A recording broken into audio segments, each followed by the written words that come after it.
क्या है, हमारा देश कैसे चलेगा। और अगर ये संविधान ही तुम भूल गए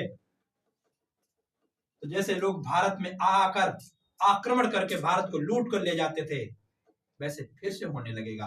सोच कर देखो, भारत के अंदर इतना सोना है कि तुम सोच नहीं सकते हो भारत के अंदर कितना सोना है। अगर भारत के अंदर सोना न होता तो क्या तुम्हारे भारत देश में ही आक्रमण होते? कितने मुस्लिमों ने आक्रमण किया तुम्हारे देश के अंदर और सारा सोना लूट कर ले गए। तभी तो आज सोना 80,000 रुपए में हो गया एक तोला। अगर सोना 80,000 रुपए में इसीलिए एक तोला हो गया, अगर वो ना लूटते तो 10 रुपए किलो सोना भी बिकता है। समझ रहे हो ना? इसीलिए कहता हूं अपने देश को बचा लो, अपने देश को बचा लो बेटा। जब आधिकारिक रूप से मांग हो गई, वयस्क मताधिकार पर मांग हो गई तो इन्होंने मांग को स्वीकार किया। मैं ये नहीं कहता हूं कि इन्होंने संविधान की मांग को स्वीकार नहीं किया, लेकिन इन्होंने एक बात लिख दी थी कि संविधान बना लो, नियम कानून बना लो, लेकिन उसकी अध्यक्षता के लिए उस गद्दी पर सिर्फ मेरा ही अधिकार होगा।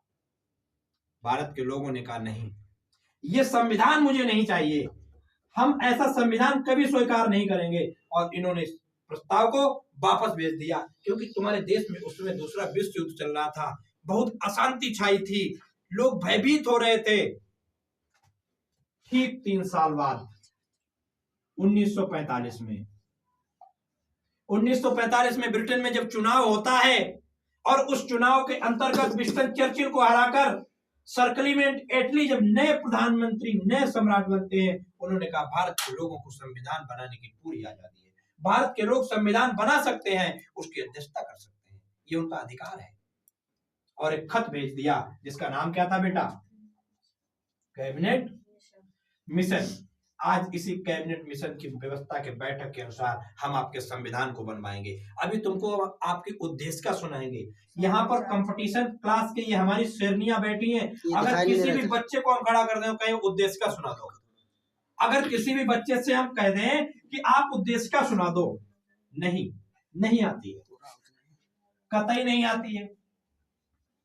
इसीलिए तो हिंदुस्तान हमारा पीछे जा रहा है, इसीलिए हिंदुस्तान पीछे जा रहा है। तुम्हारे देश में एक वो भी लड़की थी, झांसी की रानी।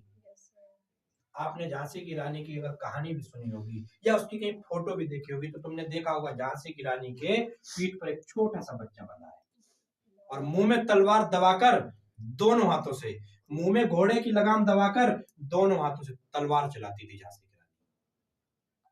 और ये झांसी की रानियां, इनको अपने संविधान की उद्देशिका नहीं पता है आज, इनको अपने अधिकार नहीं पता है आज।